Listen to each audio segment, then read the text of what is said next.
What's up everybody, it's Justin here at S&K Greenhouse, back with another video. Today I'm talking about something a little bit unusual. The topic is how to grow a Colorado blue spruce in the South. Stay tuned.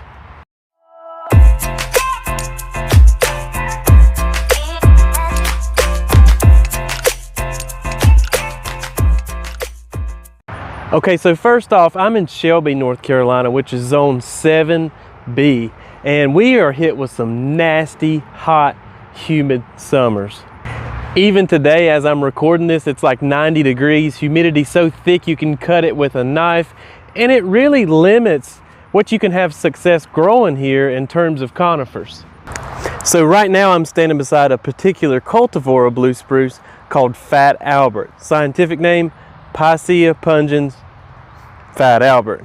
This is a true blue spruce that was discovered, I think, around 1978 at Isley Nursery in Boring, Oregon. I don't know if you know anything about Isley Nursery, but it's one of the most reputable conifer nurseries in the world.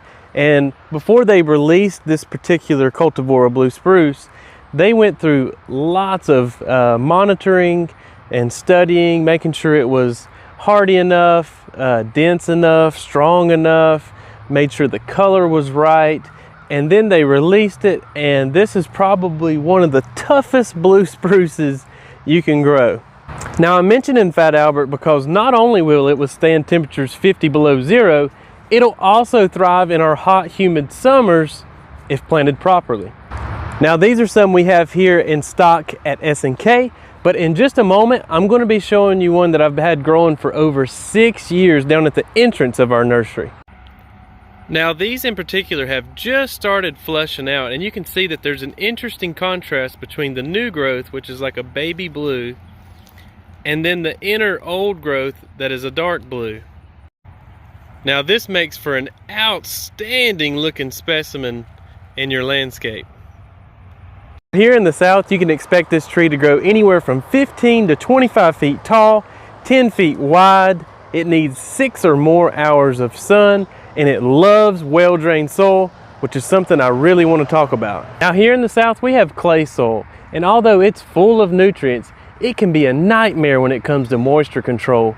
During dry times, it pretty much hardens and turns to stone, and when we do get rainfall, it's like it never dries out.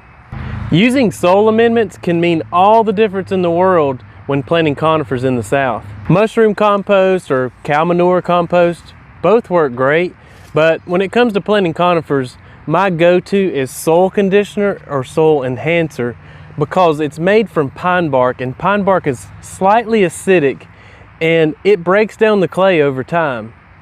Daddy Pete's is the brand we sell here at the nursery, but at your local nursery, just go find any kind of soil conditioner or pine bark mulch where the main ingredient is aged pine bark fines. And when you're digging your hole, just use about 50% of this and use 50% of the native soil. You don't want to just use all this in the hole because you want to introduce the plant to the native soil. That way when its roots penetrate down deep, it doesn't go into shock when it discovers the clay.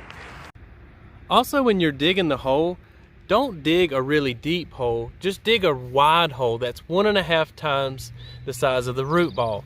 And when you plant it, leave the top half to the top quarter of the root ball sticking up out of the ground.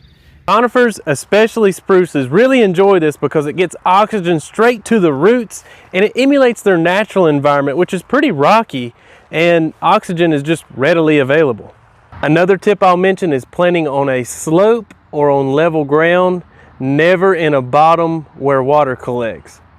This again will, you guessed it, help with drainage. All right, so let's walk down to the entrance of the nursery where I've had a Fat Albert growing for over 6 years.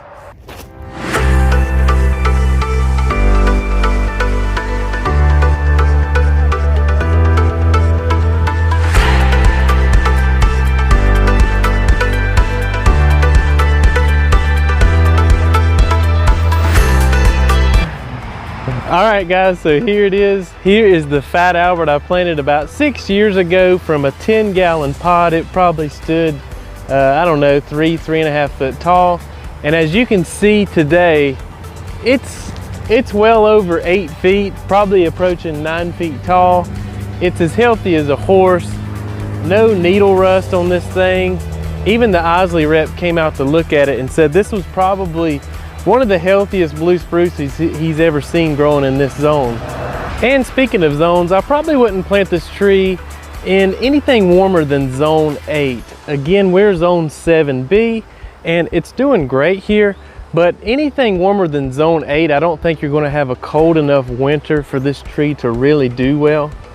And for those of you that are in cooler zones, I think this tree is good down to zone 3. All right guys, I know this was a very niche specific video, but I wanted to do it because I wanted to show people that are around this zone that it is possible to have a conifer like this growing in this area. And conifers is another love I have other than vegetable gardening and flowers. I love the topic of conifers, and I love trying to grow ones that you don't typically see around here. If you like this video, go ahead and hit the subscribe button and notification bell. That way you can get future updates about when we release videos.